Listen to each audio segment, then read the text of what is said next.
কিন্তু এদের আসল নাম কি ভাই? ওহাবি।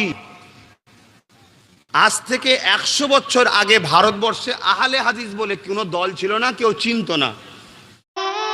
লাইক কমেন্ট সাবস্ক্রাইব করুন, লাইক কমেন্ট সাবস্ক্রাইব করুন। মুসলমান ঘরের ছেলেমেয়েরা, তরুণেরা, এ নবী পাকের প্রেমিকেরা, আমি যেটা বোঝাচ্ছি একটু বোঝার চেষ্টা করুন। ঈমানটাকে বাঁচাবার চেষ্টা করুন, আকীদাটাকে ঠিক করুন। আপনার ঈমানকে লুটতে কোনো ব্রাহ্মণ আসবে না, আপনার ঈমানকে লুটতে কোনো বাউন আসবে না, আপনার ঈমানকে লুটতে কোনো পাদ্রী আসবে না, আপনার ঈমানকে লুটতে খ্রিস্টান জাজেরা আসবে না। এ যুবকেরা, তরুণীরা, আব্বারা, আপনার ঈমানকে লুটার জন্যে আপনার সমাজে দাড়িওয়ালা, টুপিওয়ালা, মুসলমান সুরাতে ইহুদি খ্রিস্টানদের দালালরা রয়েছে। এরাই আমার আপনার ঈমানকে লুটতে চাইবে। এমন কিছু কথা সমাজের মুখে শিখাবে, যে কথাগুলো আকীদা করত আপনার ঈমানটা চলে যাবে। এ যুবকেরা, এদের মধ্যে নাম করা এক হলো, যে দলটার নাম হলো আহলে হাদিস। শুনছেন তো?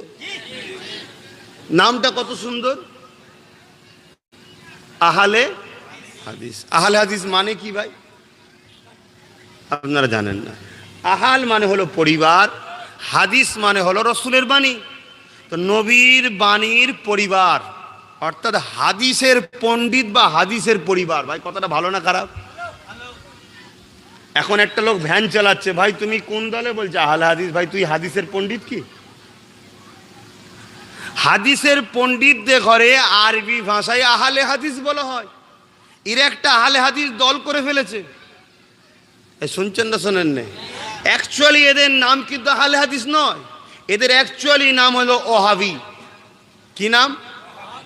আমার এই আলোচনা আপনাদের অসুবিধা হচ্ছে? আমি প্রথমেই বলেছি, আমার দায়িত্ব আমার বাপ ভাইকে, পরিবারকে বুঝানো। বিষ খেও না, হারাম খেও না, সাঁতার যদি না জানো পুকুরে নেব না, এটা আমার উচিত তো আমার আত্মীয়কে বুঝানো। তা আমি আমার পরিবারকে বুঝাচ্ছি।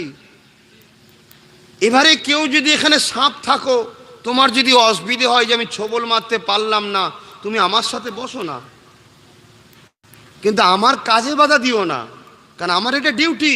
আমি আমার বাচ্চাকে, আমি আমার ভাইকে, আমি আমার বাপকে, আমি আমার মাকে, আমি আমার বোনকে বুঝাবো যেগুলো ক্যান্সারের থেকেও খারাপ। ক্যান্সার হলে জান যায়, আর এ রোগ যদি ধরে তোর ঈমান যাবে। এখন আপনার সামনে যদি রাখা হয়, আজকে আমার ভারতবর্ষে একটা দলের বিশাল নাম শোনা যাচ্ছে, RSS। ভাই শোনা যাচ্ছে না? যায় না। এখন আপনাকে যদি রাখা হয়, ভাই RSS একদিকে আর আহলে হাদিস একদিকে, আপনার কাছে বেশি ভয়ঙ্কর কোন দলটা? আমি সবাইকে জিজ্ঞেস করছি, বলুন। আমাকে যদি কেউ প্রশ্ন করে, আমি অবশ্যই বলবো এই তথাকথিত নামদারি আহলে হাদিসই আমার জন্য ভয়ঙ্কর। যদি বলেন কেন? RSS মেরে ফেলছে। হ্যাঁ ঠিকই তো, RSS আমার জানের ওপরে হামলা করছে, আর আহলে হাদিস আমার ঈমানের ওপরে হামলা করছে। আমার কাছে জান আগে না ঈমান আগে? যার কাছে জান আগে সে RSS কে ভয় করুন, আর যার কাছে ঈমান আগে সে আহলে হাদিস থেকে সরুন।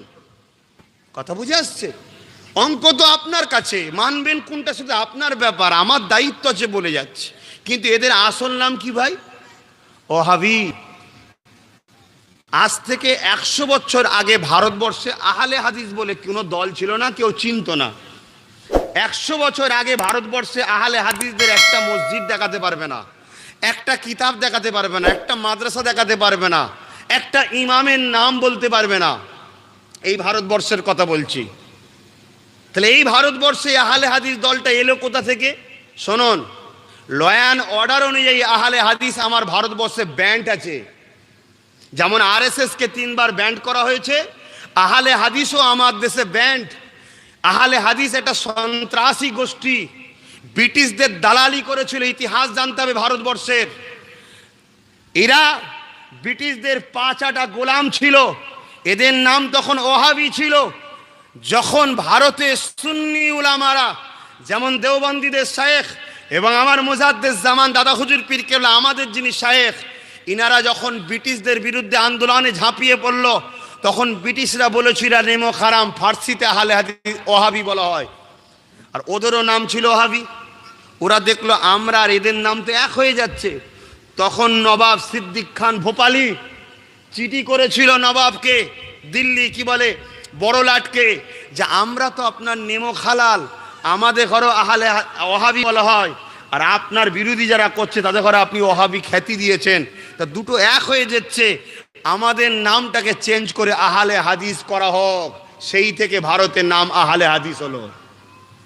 আমি গল্প বলছি না, রেকর্ড হচ্ছে না, হয়নি, ইতিহাস দেখিয়ে দেবো ভারতের।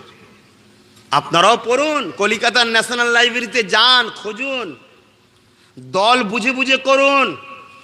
আজকে কাশ্মীরে সমস্ত মুসলমান উগ্রপন্থী নয়, কাশ্মীরে তিনটে পার্ট আছে, একটা ওহাবি, একটা সুন্নি, একটা শিয়া। ওহাবিগুলো হলো পাকিস্তানের মাসুদ আজহার, জৈশে মোহাম্মদ এর সঙ্গে হাত মিলিয়ে রেখেছে। আপনার গ্রামে যদি 4টে লোক সন্ত্রাসী করে, পুরো প্রশাসন তখন গ্রামবাসীকে অ্যাটাক করবে, কেন ওই 4টেও দেখতে মুসলমান, আর আপনারাও মুসলমান, ভাববে মুসলমান মানেই সন্ত্রাস পেট, ঠিক না বেঠিক? তাই দল একটু বুঝে বুঝে করো।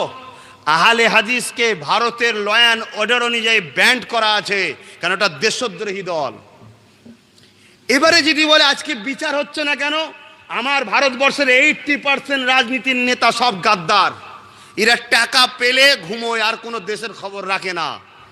তা দেশের বিচার হবে কি না হবে জানি না, কিন্তু আমি আমার ভাইদেরকে বুঝাবো না